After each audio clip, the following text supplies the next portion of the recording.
Well, good morning. Let me fix my camera up here. I got a little bit ahead of myself. There I am. Be right with you here. Been a while since I did a live stream on this channel. I'm assuming you can hear me okay. If you're in the live stream, let me know that.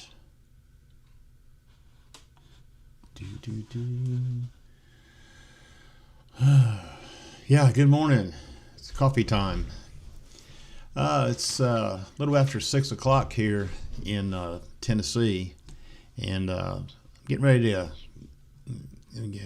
adjust that a little bit. Getting ready to go on a little vacation today for about 8 days, and I thought I'd get on here and give a little channel update on what's been going on. I want to know something. How many of you wake up at 3 a.m. in the morning? I don't know what it is, but now last night I slept pretty good, but most days, most mornings, I am wide awake at 3 a.m.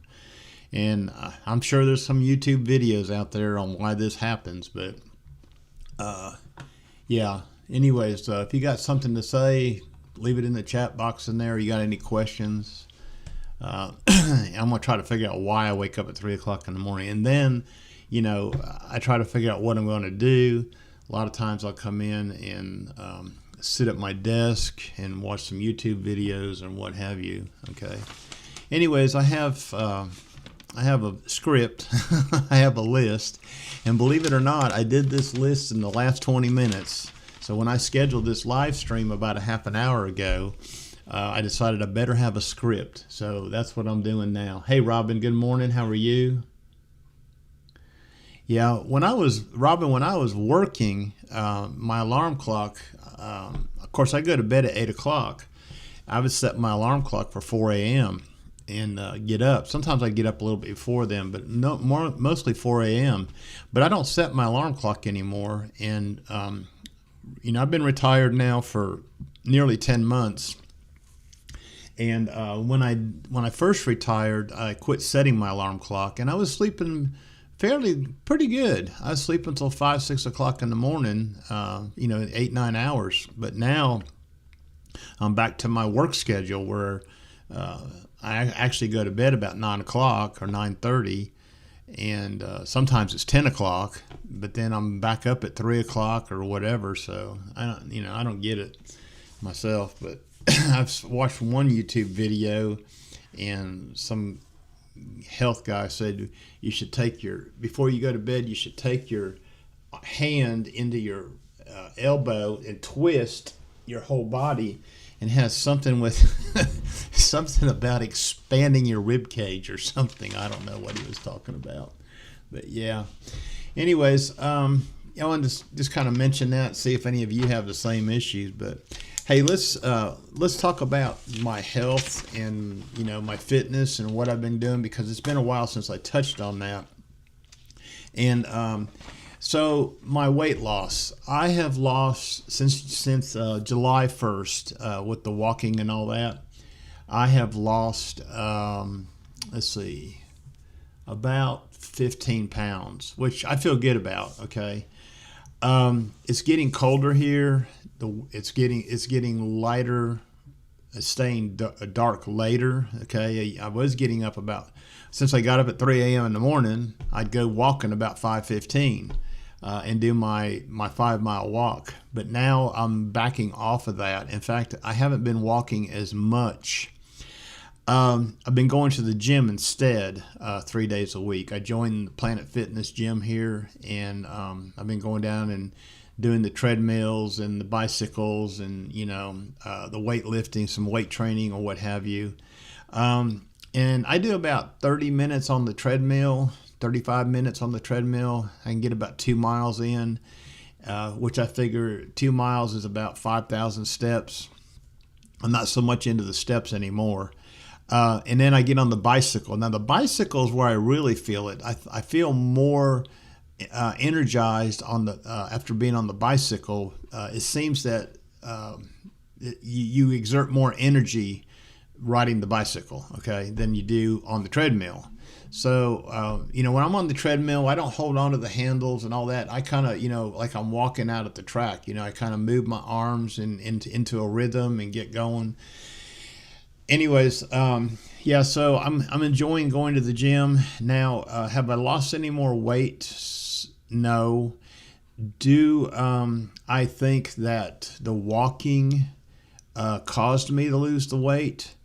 Some of it. I think a lot of it has to do with eating better. I didn't go on any kind of special diet or anything. I just started eating better, got rid of all that processed foods. I did a video on that. I took you to Walmart and showed you the 5 things that I got rid of in my diet.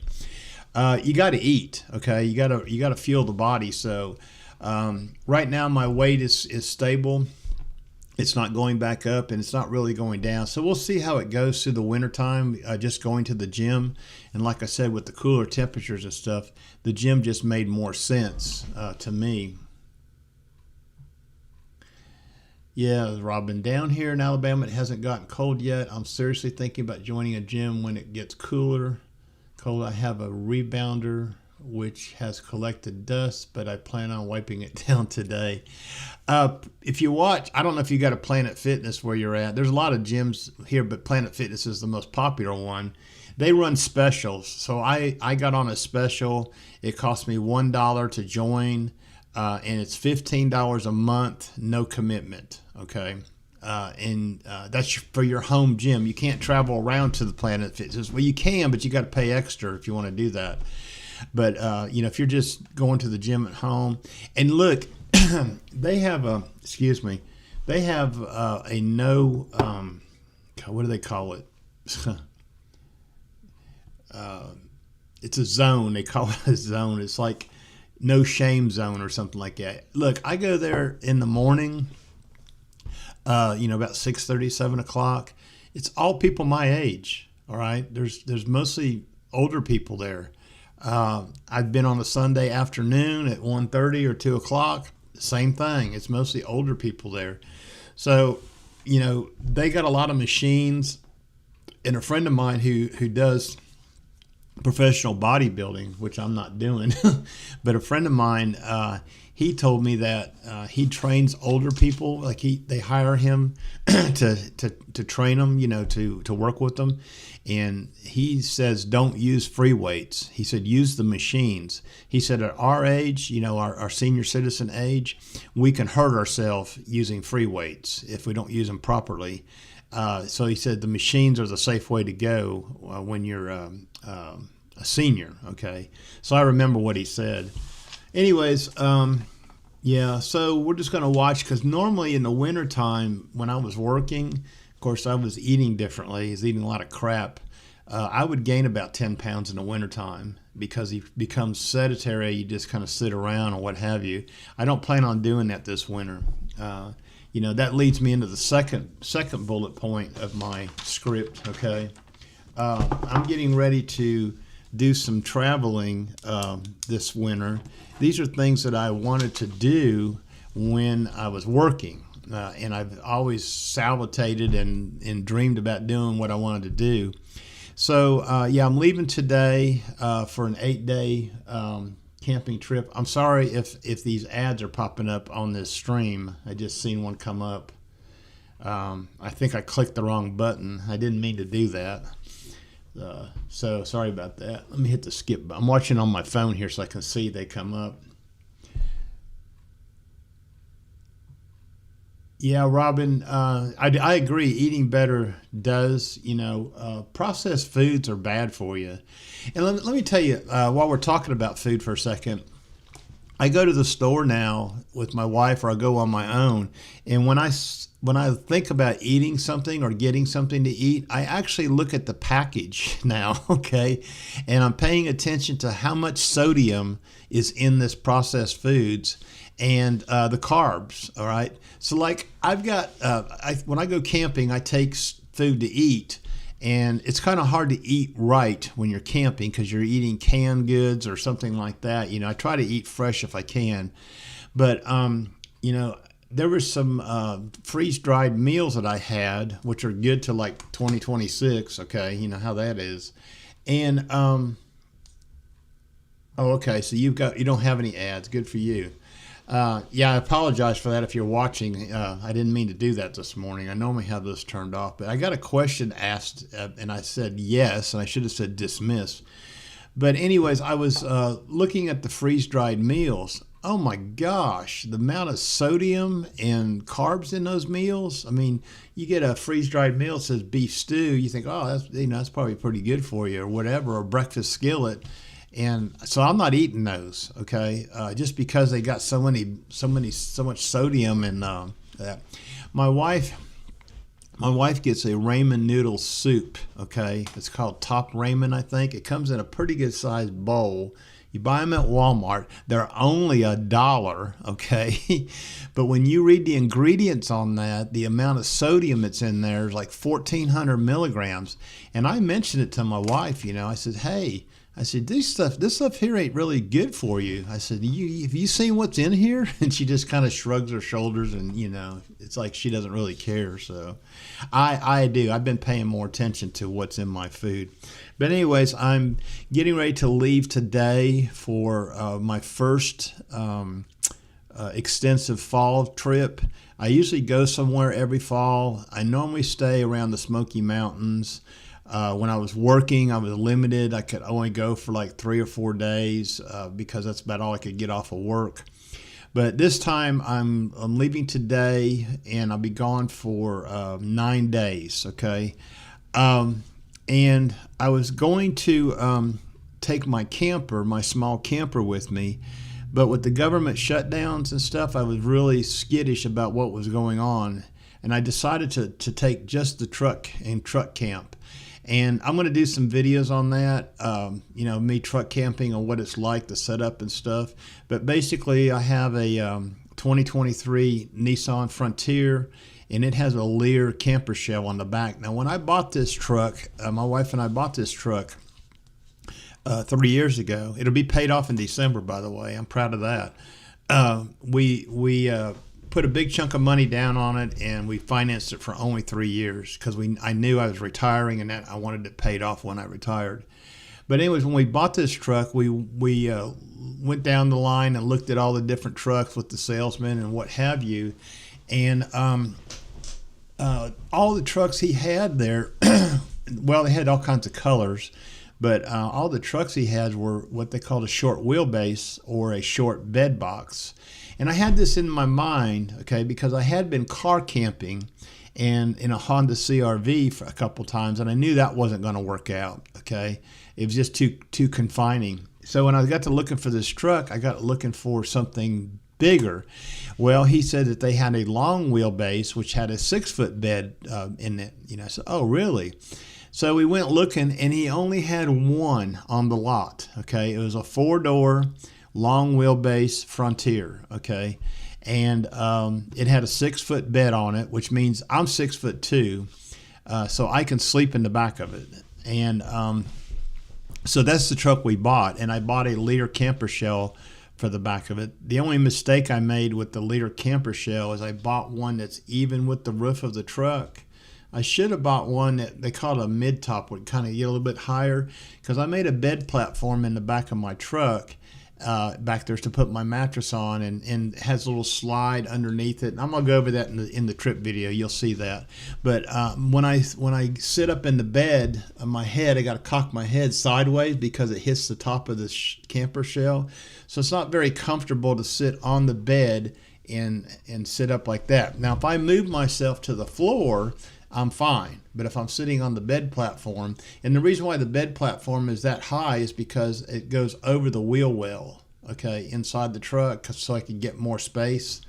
If I had just done it in the center of the truck and I could have lowered the bed, I wouldn't have to tilt my head, but then I'd be crawling in the back of the truck and getting right into my bed. As it is now, I can crawl into the back of the truck and there's another ad. Oh gosh, I hate this. Anyways, yeah, I don't know if I can. I don't even think I can turn those off midstream. Sorry about that. I really apologize for that. Anyways, Yeah, so that's what I camp in. I'm not taking the camper. With the government shutdowns, I wasn't sure what was going to happen. I'm staying at a national park, at the Shenandoah National Park at Big Meadows. It's a national park campground, and I wasn't sure if they were going to shut the place down or what. I figured if I truck camped and I went on my trip, even though they may have shut it down, I can still boondock camp. There's some places in the national forest up there that are not official campgrounds, but you can camp at. And also, there's also Walmart and Cracker Barrel, okay, which I've never done before. Tonight, this evening when I get to my first destination, which is Beckley, Virginia, I will be sleeping in somebody's parking lot. Okay, I'm not sure who yet. There's a big Walmart Supercenter there in Beckley. I'm gonna go in and ask permission to see if you're allowed to sleep there. Look around the parking lot, make sure there's no ordinance signs saying you can't camp there because of city ordinances. Because some cities have those kind of ordinances where you cannot camp or stay overnight in your vehicle.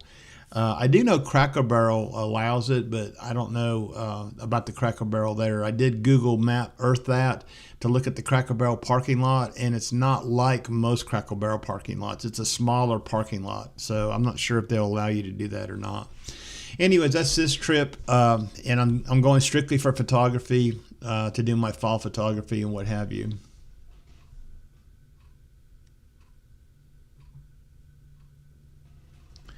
Yeah, Robin. I enjoy camping. Camping's kind of in my blood.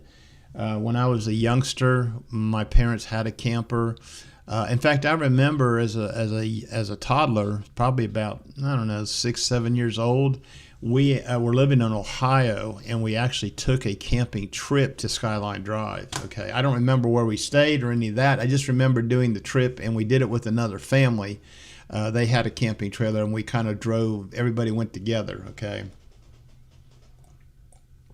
I would say that we either stayed at Skyland Campground up there or Big Meadows, but that was back in the '60s, so that's how long ago that was. And then in November, the week before Thanksgiving, I will go to Cades Cove. And I will take the camping trailer over there. I'll be over there for about 5 nights. I go over there for wildlife photography and a little bit of landscape, but mainly for deer, turkey, and bear. And so I'll be over there for that. Then right after Christmas, I think it's December the 29th, I leave for Florida. I am taking the camping trailer to Florida. I'm going for 10 days. Down to the Gulf Coast, just below Tallahassee, at a place called St. Mark's Wildlife Management Area. There's a real nice county-run campground down there I'm going to stay at. It's got electric and water hookups and all that. When you stay in the national park campgrounds, you do not have any hookups. They have bathhouses with no showers. The water in the bathhouse is cold. There is no hot water there. And they did have an electrical plug in the bathhouse for people with hair dryers and that kind of stuff. But last spring, when I went to Smokemont and stayed, which is on the Cherokee side of the mountain, they had covered up, took the plugs out of the bathhouses. And I kind of asked the ranger station about that. And I'm going to tell you why in a minute, why I was wondering about that. They said the reason why they took it out is because people were abusing it. They were running extension cords back to their campers.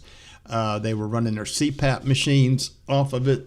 So people who camp with COPD or have CPAP machine, not COPD, with sleep apnea, they know, okay, they've got to provide their own power for their CPAP machine. They know this, and they know when they go to stay at a national park campground that there's no power at your campsite. So they were doing the wrong thing, okay? Now, I did the wrong thing too, but mine was a little different. If I would stay at Cades Cove, for example, that was the only place I did this. And I solar charge my battery pack, which I need to run my refrigerator and all that on my camping trailer. Okay, the battery pack I can pick up and move. Anyways, if there's no sun, then I can't charge my battery. It takes a long time. When I realized there was a plug in the bathroom, I said, geez, I'll just take the battery pack over there and plug it in. It only takes like 45 minutes to fully charge that battery pack, and I'm good for the whole day. So I thought, well, I'll go over there early in the morning when, before people start getting up, get moving around, going to the bathroom and all that, and I'll just plug my battery pack in there for 30 minutes and charge it. Well, it was fine, and I expected to do the same thing back in May when I went to Smokemont. Well, when I got there, the plugs were all covered up. So I don't even know what I did, okay? But, I used to look around at the camp stores and stuff. They got Coke machines there and stuff. I used to look around for a blank electrical plug so I could plug my battery pack in. There's another ad, okay? I'm just going to click off of it. Anyways, that's that. And then like I said, in December, I'm going down to Florida. And in May, okay, this is in the planning stages right now, but this will probably be my last big camping photography trip that I will do like this, and that'll be to the Grand Tetons. I've been wanting to go there for a long time. Work, again, gets in the way. And, you're not able to do these things. And then after that, I am not sure what my camping plans will be. I'll be going on 69 years old at that point. The camping trailer actually sits more in my driveway than it moves. So, it might be coming to a time where I might be selling the camping trailer in the spring after I do my Florida trip. And just, kind of give up on the camping part of my trips and start staying in motels. I hate to say that, but life goes on and life happens. So I may end up selling that camping trailer. I bought it used. I don't have a lot of money invested in it. I bought it used before I retired from a guy. Pretty good camper, 16 foot. It's good for one, maybe two people. It's got a little kitchen in it. It's got a dry bath in it. It's actually got a real tub in it, a real shower tub in it. And I've got a single bed, and the dinette folds down into a full-size bed if you want to sleep a second person. And it pulls really good behind the Frontier. And I only paid $7,000 for it, so I don't feel like I would be out a lot of money when I did sell it. That's why I bought used and not new. We were looking at new, and I told my wife, I said, I am not buying a new camper. I said, I've been through the boat thing, and, that didn't work out, and that was just a disaster. So I said, I'm not buying a new camper. But I did buy a used one, okay? Anyways, let's move on. See what else I got here. I'm going to give you an update on the parents, okay? Now, I'm just going to talk off the cuff here about this. They are fully moved in. Let me show you a picture, okay? Let me see if I could do this real quick. I think I can. Let me show you a few pictures of their home, okay? So this is the front of their new home. They are about 200 feet from my house, okay? They're not very far. This was taken before the grass got growing, and they've got all that landscape now. They've been working on this. They're 88 years old now, okay? I need to take a new picture and show you, but this is the front porch, and they don't use the front door very much. And this is a 16 by 56 Clayton Homes mobile home. You'll notice that it has a block skirting, okay, for lack of a better word. So it makes it look more like a home. And now that they've got all this landscaped here in the front, all this here, you can't see in this picture. They've got some really nice shrubs in and what have you. It's actually starting to look like a real home, not a mobile home. The Clayton homes, let me take you to the next picture. This is the back side of it, looking from a different angle before we built the deck. Okay, we built a deck back here on the back with a ramp, a wheelchair ramp going down to the front of this side of the trailer. And the Clayton homes are actually built pretty well. I'm pretty impressed with this home, okay? Let me show you here. This is their view out the back door, what they see. Now, they have been working on this fence, and they've got it all finished, and it really looks nice. The grass is starting to grow here. And then let's see, where's that other picture? Here it is. This is the back of the house last week where me and Al, that's Al right there in the picture. Me and Al are building the deck. So this is an 8x12 deck. Yeah, Robin. When I get some more pictures, I'll do another update on that. This is an 8x12 deck. We put a roof on it, a metal roof on it, so they got a place to sit. This is where they'll be mainly coming in and out of the house. The wheelchair ramp comes down this way from this side of the deck, and of course it's got handrails and what have you on it. But I didn't get any finished pictures of the deck itself, so I will in the future. But here's what I want to say. Now that they're moved in, especially my mother has the early stages of dementia. We recognize that. I know there's 7 stages of it, of cognitive reasoning problems. She's at number 3, I feel like, okay? She's still driving, and that's scary. We're not saying anything about that. You can't. They kind of like have to make that decision for themselves, because if you take their car keys away from them, I can see all kinds of problems coming up, okay? They're going to blame you for everything, and they're going to, you're going to be their main mode of transportation. I keep telling my stepdad, I said, you need to go with her when she goes to grocery shopping and stuff. I said, you need to go with her. So a couple of weeks ago, she went grocery shopping, and we were working on that deck, and she was gone for like 4 hours. She left her phone at home. We couldn't call her, okay? She left her phone at home. All my stepdad knew is she was going to get a massage and she was going to the grocery store. I said, well, give her another 30 minutes or so. Let's see if she shows up. She didn't come home. So he went looking for her, and I called the hospital, okay? And finally he found her at the grocery store. She was at the grocery store. And what we didn't realize is it took like 2 hours for her to get her massage or whatever. And but at that point I told him again, I said, when she goes to the grocery store, you should go with her.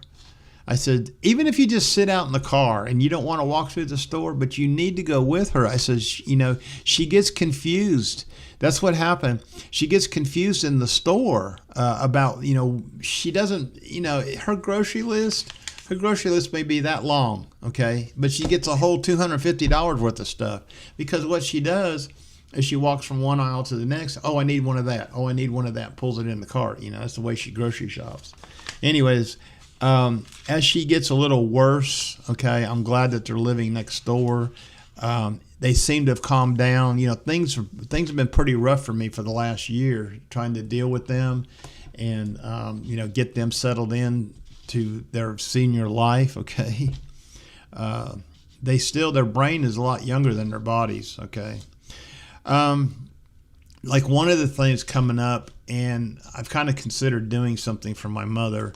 My stepdad, I have a stepbrother that lives in Wales. He's coming over to visit in 2 weeks, okay, from Wales.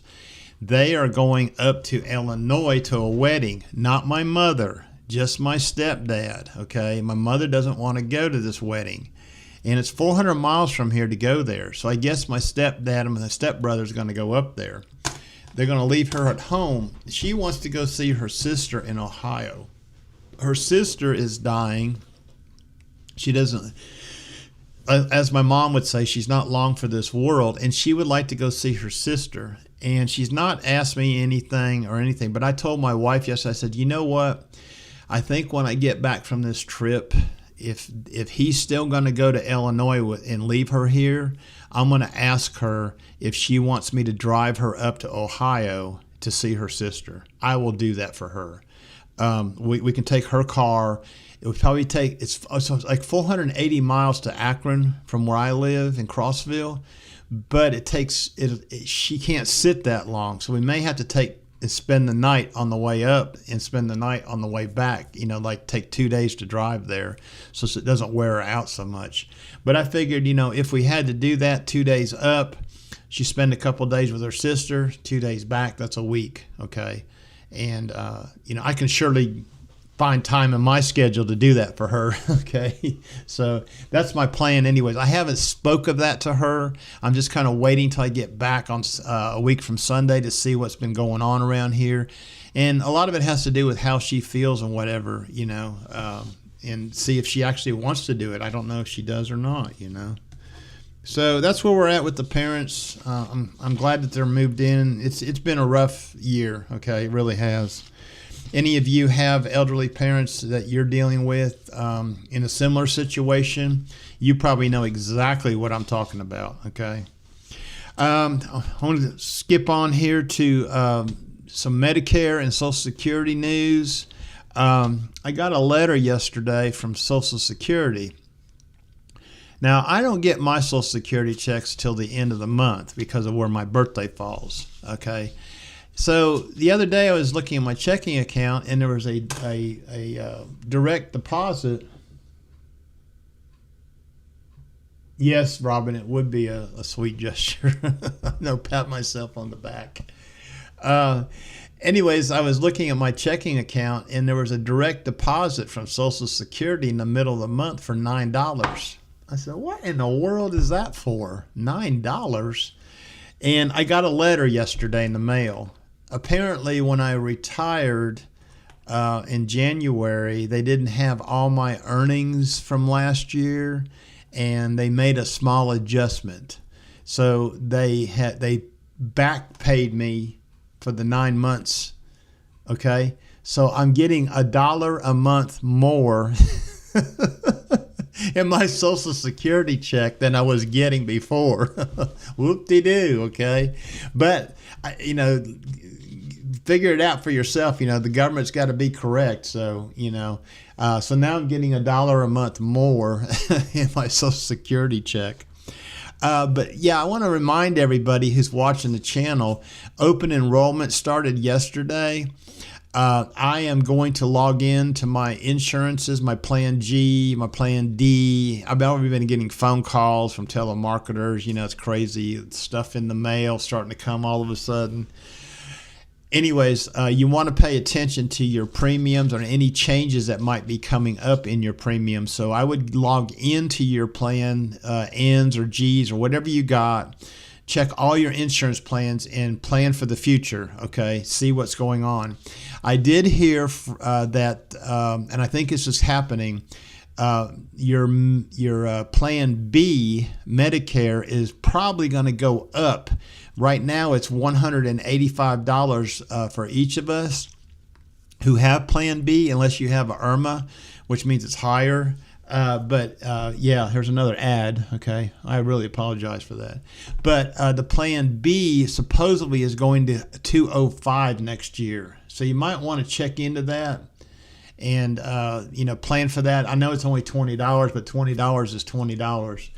Robin said, my husband's parents are still alive and living close by. It's the reason we moved here to Alabama. They're in their 80s and pretty self-sufficient. Yeah, it's amazing. I hope I'm still self-sufficient like that when I turn 88 or 89. If I get down, I don't want to live that long.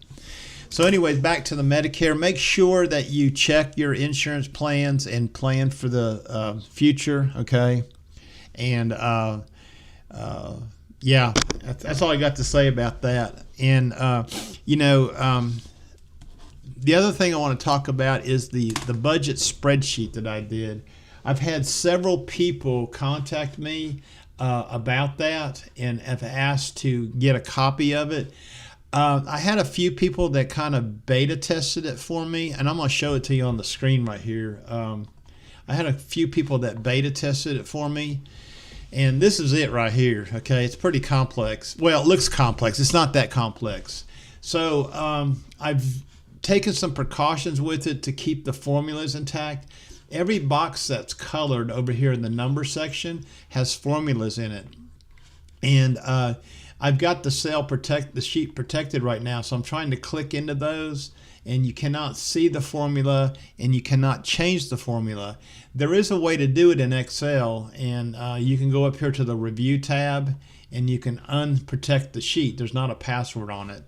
But I sent it out protected, and those people who are familiar with Excel, those cells are protected. Now, if you load this up in Google Sheets, those cells are not protected.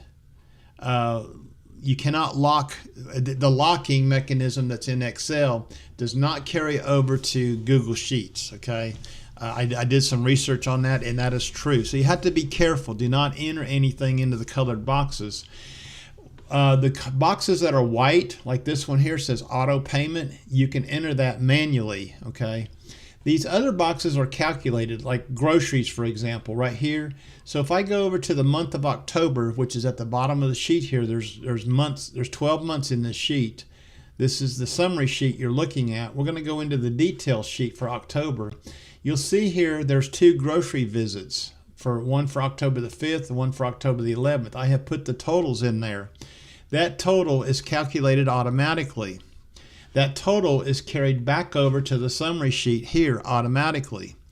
And the reason why I did this was try to automate this a little bit. These expense items here, groceries, household, home repair, all these yellow boxes relate to a yellow box over here. So if you see home repair, and you see the calculated box here, if you go over to October, we're working in the month of October here. Each month is represented on this summary sheet. You'll see that in household, home repair has nothing, but household has $27.39. So if I come back over to household items, $27.39. You get the picture? The peach colored boxes are subtotal boxes. They are calculated, but there's nothing to enter there. They are actually total up all these columns, all these rows here. So I've broken it down into living expenses, health, other items, and additional items. And then at the very bottom, you'll get a total expense for the month. If you plug in your income at the top up here, let's just say your income is $5,000, okay? Let's just say that. If you plug that in, when you get to the bottom of the sheet, it'll tell you if you're over or under budget for the month. So hopefully this will help people for planning purposes. It's helping me. I was doing it all on paper and pencil, okay? I was doing it all on paper and pencil. And I realized that if I didn't automate this in some way, I was going to be recreating the wheel every month, okay? Because I'd have to go through and pull everything out of my checking account, putting on a piece of paper. Now, when I do my budget videos, I don't use this spreadsheet. I like the little whiteboard thing that sits behind me. I think that's more personal. I can turn around and point to it and talk about things. When you're looking at the spreadsheet, that's a little bit different. So anyways, I see Tim is going live in 20 minutes. I better hurry up. Anyways, that's my budget spreadsheet. And one more thing I want to bring up, actually two more things I want to bring up, is I have, when I was working, I was volunteering for some organizations. I was on a 501c for the Historical Society. I was president of the Camera Club over in Cookeville for the last 2 years. And I'm also vice president for another camera organization for the state of Tennessee. I am tired of doing those things. It is okay. It took me a while to figure this out, but I'm giving some of this stuff up, okay, so I can spend more time for myself. None of these organizations, I'm helping them. I don't really feel good about doing what I'm doing with those. So I'm going to give up a lot of things. And what I wanted to say is if you're a retiree and you are doing stuff like that you're not really happy with, or, you're not really getting any satisfaction out of it. Because to me, it's a two-way street. If you're going to volunteer for something, like you're going to volunteer for your local pet thing, or the Humane Society, whatever you might volunteer for when you retire, you need to feel good about it too, okay? Not only you're helping them, but you're helping yourself, okay? Maybe that's the wrong way to think about it, but you got to, and if you dread going to these places because you volunteered to do this, then it's a pretty clear signal that it's time to give it up, okay? And I'm starting to dread some of the things that I have, signed on to when I was working, and it's time to give some of that stuff up. So like this year, I'm giving up the presidency of the camera club. I've done it for 2 years. Okay, it's a really tough job. There's 45 club members. You got to do a whole bunch of stuff. I got board meetings and Zoom meetings and all that kind of stuff. And I'm really just tired of doing all that. And then the Historical Society, they're winding down anyways. They are turning over their historical museum to the state parks of Tennessee, which is a good thing. And we will be dissolving that probably between now and February. We had to go hire an attorney. I had to go with I'm the vice president. I had to go with the president, Brenda, to see the attorney last week because we have to dissolve the 501c3 corporation, which is a nonprofit. It has to be done properly. Paperwork has to be filed. The IRS has to be notified. It's really complicated, and I'm kind of glad that we're dissolving that, okay? Anyways, in conclusion, okay, I really appreciate if you stuck through all the ads. Yes, Tim's video was wonderful. I enjoyed that castle he was at yesterday, and I'm going to get on his live stream when I get off here. But anyways, in conclusion, okay, from my live stream this morning, I really appreciate everybody being here, and being on the channel. What I want to know is, what can I do for you, okay? What kind of videos can I produce for you? Now that I'm kind of going away from the health stuff and the parent saga is calming down, all I got to talk about now is retirement stuff, which I'm not really that good at anyways, okay? I can get it wrong just like everybody else. So if you've got ideas for things that you think that would make for interesting content for my 1,511 subscribers that are on here, I still do my budget videos and talk about living and stuff like that. I'm not giving any of that up. I just want to kind of see if there's anything new that I can help you with. Anyways, I'm going to get off here so I can go on Tim's live stream. I think he's going to be on the Life in Motion Diary channel this morning. Anyways, take care, everybody, and we will talk to y'all later. See yous. Bye-bye.